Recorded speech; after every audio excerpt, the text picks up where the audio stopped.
La Bible, qui est la parole de Dieu, parle de la vie chrétienne comme d'un combat incessant. Elle nous dit aussi que le chrétien est un véritable soldat. Et puis la Bible nomme également nos adversaires, car oui, c'est bien de recevoir des enseignements qui nous montrent qu'il y a des grands combats à tenir, mais c'est mieux de savoir contre qui on va soutenir ces combats. Les adversaires, me disait-on à l'école biblique, au moment où j'y suis passé, les adversaires sont au nombre de 3 principalement. Il y a d'abord la chair, c'est-à-dire que je suis un adversaire pour moi-même, ma chair, et toutes les œuvres de la chair que j'aime sont un adversaire potentiel dans ma vie et pourraient me faire tomber. Le deuxième adversaire, c'est Satan lui-même. Satan et ses démons, les forces du mal, les forces démoniaques. Nous avons dit de Satan qu'il est le père du mensonge, le destructeur. Il ne vient que pour dérober, égorger et détruire. Nous avons également une 3e catégorie d'adversaires. Ce sont les êtres humains, les hommes. Et là, dans certains pays, j'allais dire que c'est corsé. Je dirais aussi que dans certains pays, il y a des persécutions.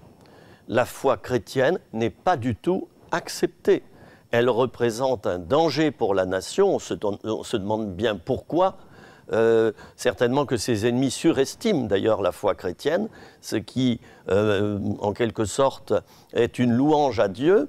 Eh bien, dans certains pays, donc, il y aura de nombreux adversaires à l'œuvre de Dieu et les chrétiens sont obligés, ce n'est même pas qu'ils seront obligés, ils sont obligés de se cacher pour se réunir et ils risquent la prison, ils risquent l'enlèvement de leurs biens, ils risquent la séparation de leurs enfants dans leur famille.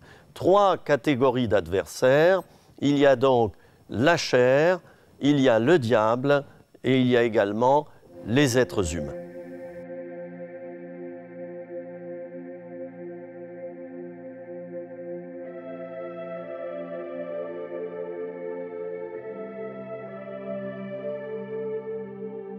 Je suis donc un adversaire pour moi-même et je dois l'intégrer.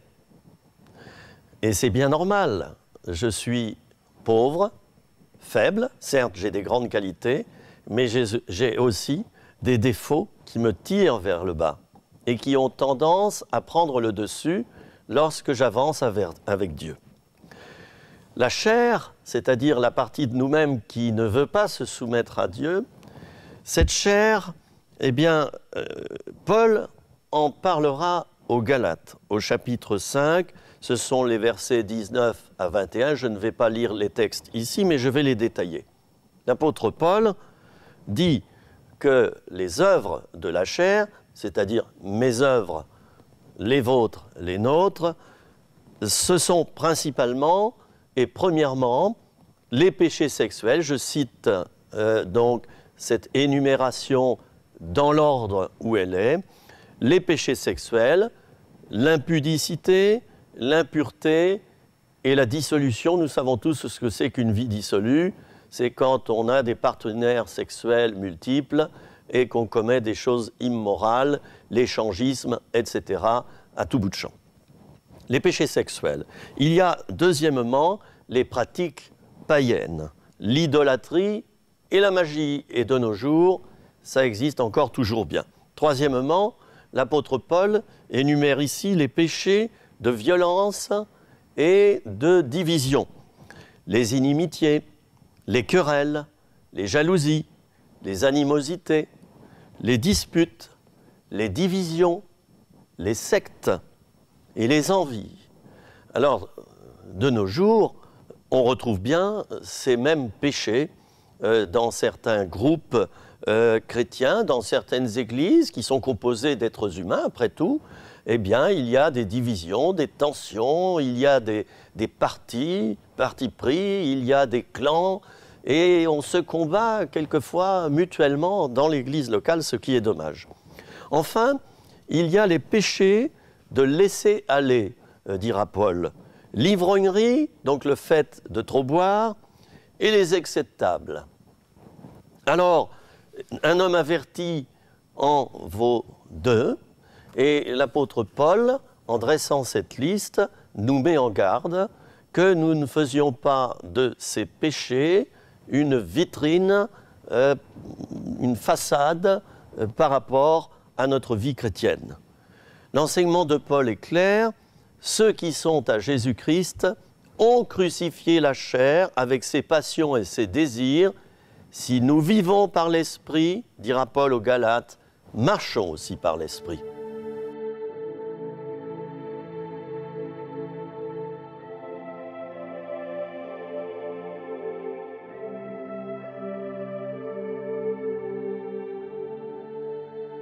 Si vous vivez selon la chair, vous mourrez, dit Paul.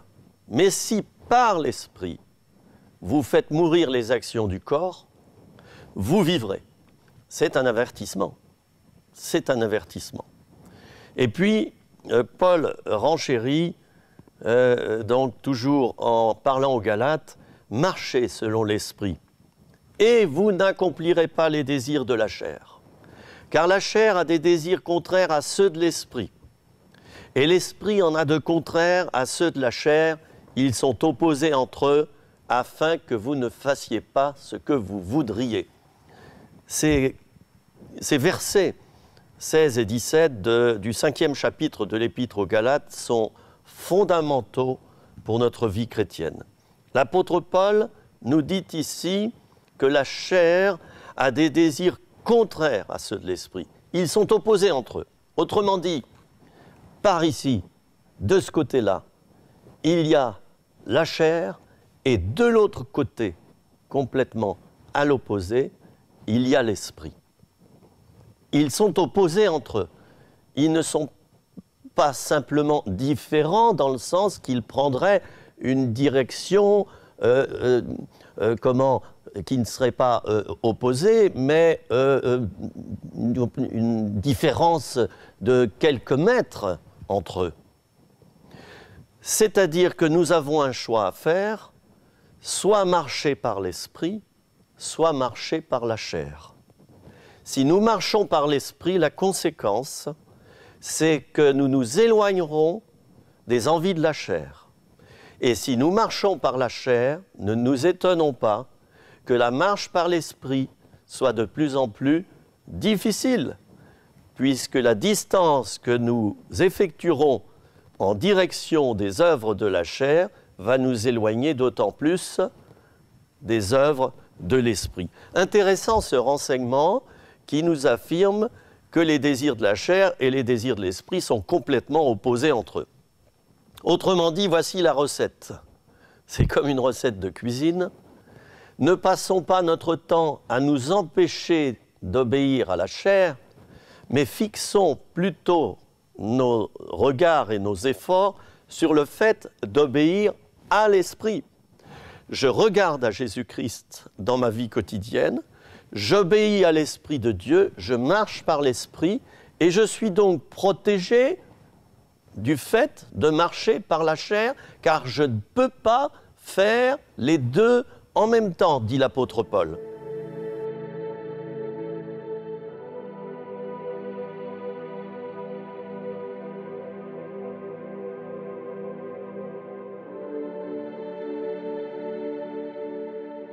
Alors, très important, nous pouvons d'autant plus faire mourir les désirs de la chair en nous que nous savons que notre vieil homme, c'est-à-dire la partie non sanctifiée par Dieu, la partie qui nous pousse à pécher, ce vieil homme a été crucifié avec Christ sur la croix de Golgotha. Ceci est affirmé dans l'Épître aux Romains, chapitre 6, verset 6. C'est facile à retenir, Romains 6, 6, si je veux mémoriser ce verset. Sachant que notre vieil homme a été crucifié avec lui, nous dit ce verset, qui n'est autre encore qu'un enseignement de Paul. Décidément, Paul va beaucoup enseigner sur le combat spirituel. Alors ceci est une réalité spirituelle très importante, chers amis.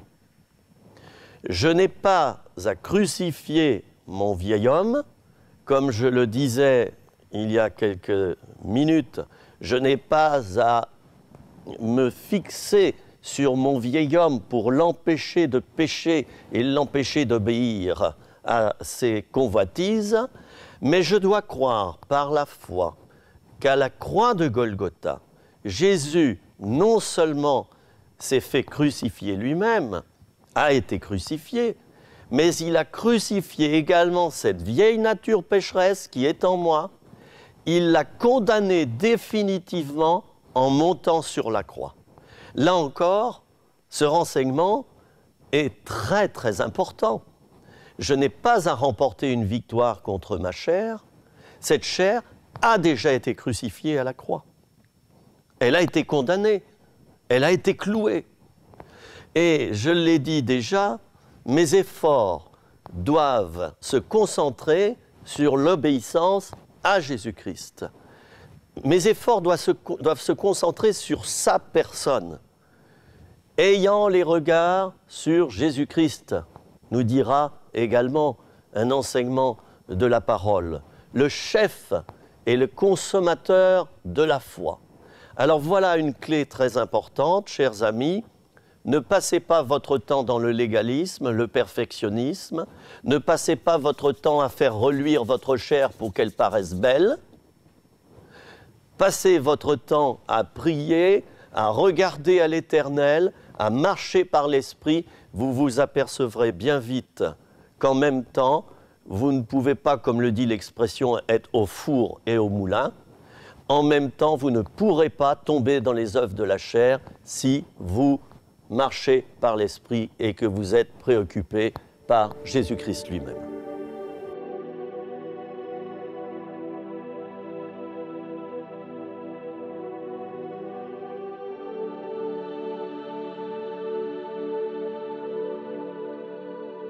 Alors j'en conviens, ce n'est cependant pas facile de lutter contre sa chair. Plusieurs parmi vous vont peut-être me dire, si je les rencontre, ben oui, mais frère, tu dis ça, oui, au niveau de l'enseignement, mais dans la pratique, comment est-ce que je peux faire? Eh bien, dans la pratique, je l'ai dit, préoccupe-toi de marcher par l'Esprit, préoccupe-toi d'obéir à Dieu, préoccupe-toi de chercher à lui plaire. Et parallèlement, c'est vrai, si tu te trouves dans le camp de Dieu, si tu te trouves sur le bon côté du ring, tu ne pourras pas en même temps, physiquement et spirituellement, être présent sur le mauvais côté du ring et dans le camp de l'adversaire. Pour l'apôtre Paul, c'était très difficile également. Très, très difficile.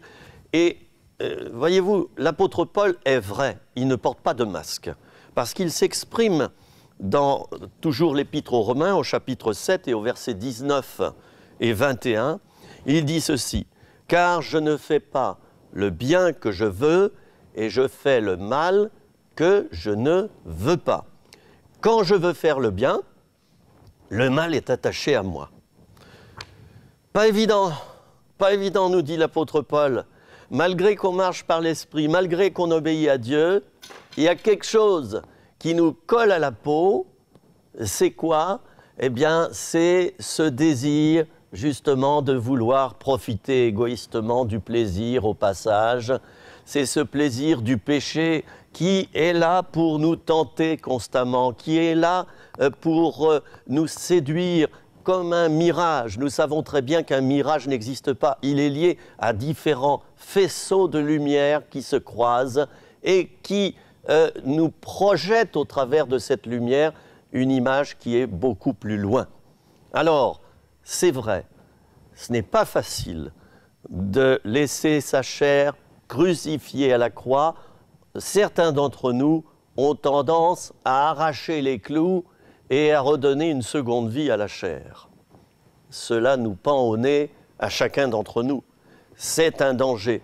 C'est pourquoi nous devons surveiller ce que nous faisons, mais aussi laisser les frères et sœurs de notre entourage nous avertir s'ils voient que nous prenons une mauvaise voie et que nous faisons fausse route l'humilité est la clé pour se laisser reprendre.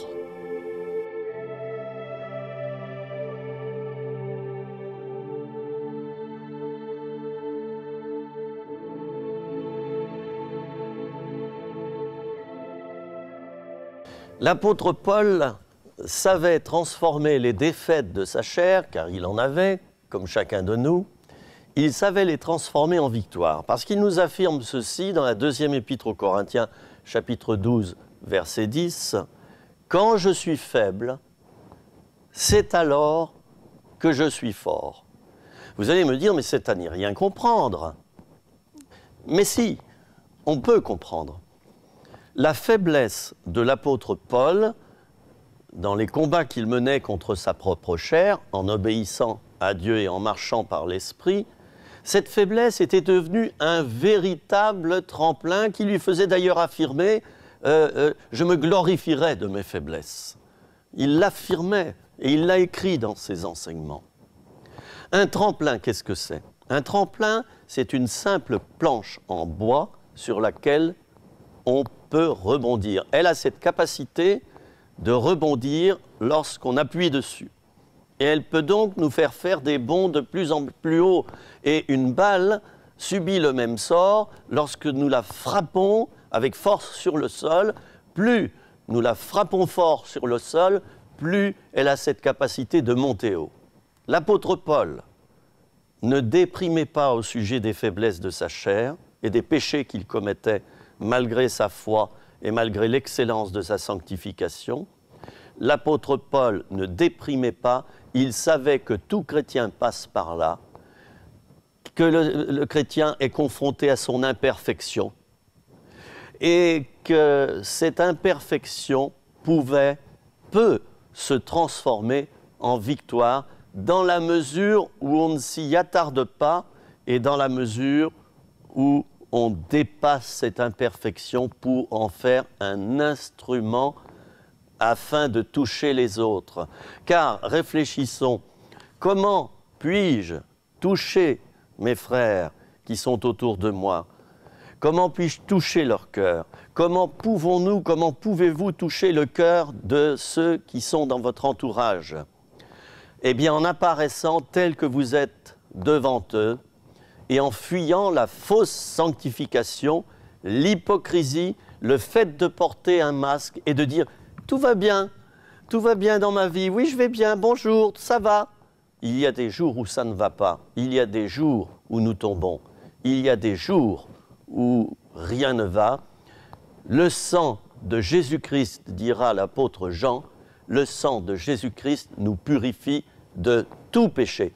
Tout péché, ça signifie chaque péché, eh bien c'est à nous de rebondir sur ces enseignements, de nous laisser purifier et de continuer le combat sans nous décourager.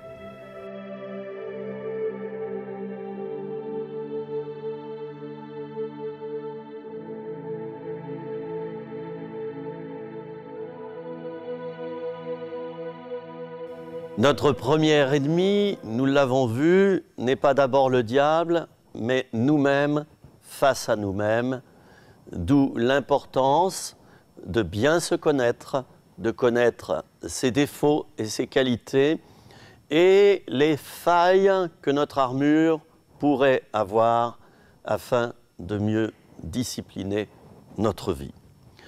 J'aimerais parler maintenant d'un autre adversaire, c'est le diable. Le diable dont j'ai dit déjà qu'il a été vaincu à la croix de Golgotha, et le renseignement est de taille. Parce que le diable est plus fort que moi, est plus fort que vous, et si Dieu ne l'avait pas déjà vaincu à la croix de Golgotha, chers amis, il ne ferait de moi et de vous qu'une seule bouchée. Le renseignement est important, le diable est déjà vaincu. Cependant, son corps bouge encore, et il peut, en quelque sorte, comme me griffer par moments, comme influencer mes pensées. Il peut m'oppresser, il peut me rendre mal dans ma peau par moments. Je dois donc mener un combat spirituel contre lui, non pas contre sa tête, mais contre son corps qui bouge encore. L'apôtre Pierre connaissait ce genre de combat spirituel contre Satan, Et dans sa première épître, au chapitre 5 et au verset 8 et 9, il dit ceci: « Votre adversaire le diable rôde comme un lion rugissant, cherchant qui il dévorera.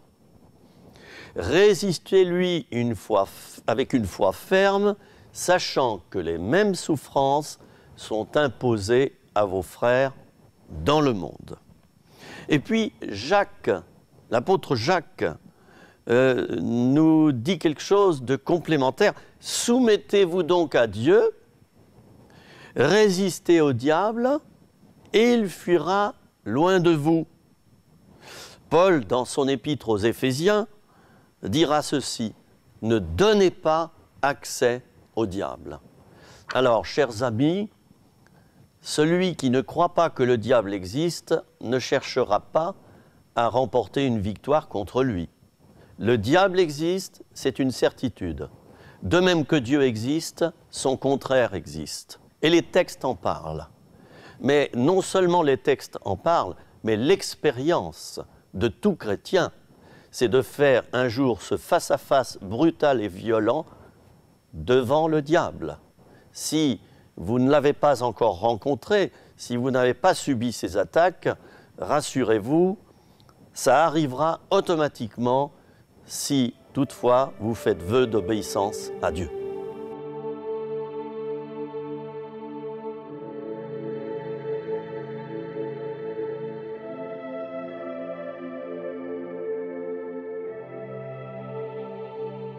Je vais donc résumer les enseignements de l'apôtre Paul, de Jacques, en disant que le diable existe, il est comme un lion rugissant, c'est un renseignement intéressant, et il cherche à nous dévorer. Nous devons, en conséquence, lui résister avec une foi ferme, il faut donc beaucoup de fermeté, en sachant que nous ne sommes pas les seuls à essuyer les attaques du diable, mais que tous nos frères et sœurs dans le monde entier sur la planète subissent eux aussi des attaques et souffrent de ces attaques, car les attaques nous font souffrir. Jacques nous dit que le meilleur moyen pour résister au diable, c'est de se soumettre à Dieu, et on en a parlé tout à l'heure déjà dans les enseignements, au travers des enseignements de l'apôtre Paul. Soumettez-vous donc à Dieu, puis résistez au diable, et il fuira loin de vous. Plus je suis proche de Dieu, plus je pourrai résister au diable, car je serai rempli de la force de Dieu, et plus le diable va fuir. Et c'est là l'un des buts de mon combat spirituel, c'est que le diable s'en aille.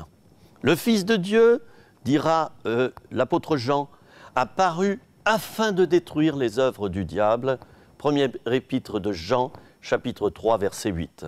Et Paul dit ceci, et c'est un petit peu ma conclusion dans cette partie de mon étude sur le combat spirituel. Et la prochaine fois, nous étudierons la troisième catégorie d'adversaires, ce sont les êtres humains, les hommes, et ça sera intéressant d'en parler.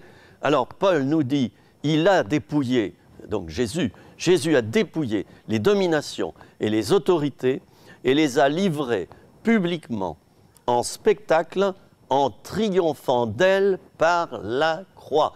Il n'est pas parlé ici, chers amis, d'une victoire, il est parlé d'un triomphe. Je suis allé quelquefois assister à un match de football. Eh bien, chers amis, ce qui aide les équipes à triompher du camp adverse, ce sont les supporters.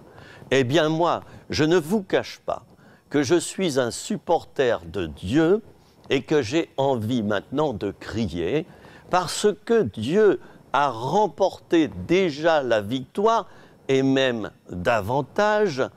Il a triomphé de toutes les œuvres du malin et du malin lui-même à la croix de Golgotha. Partons vainqueurs dans nos combats.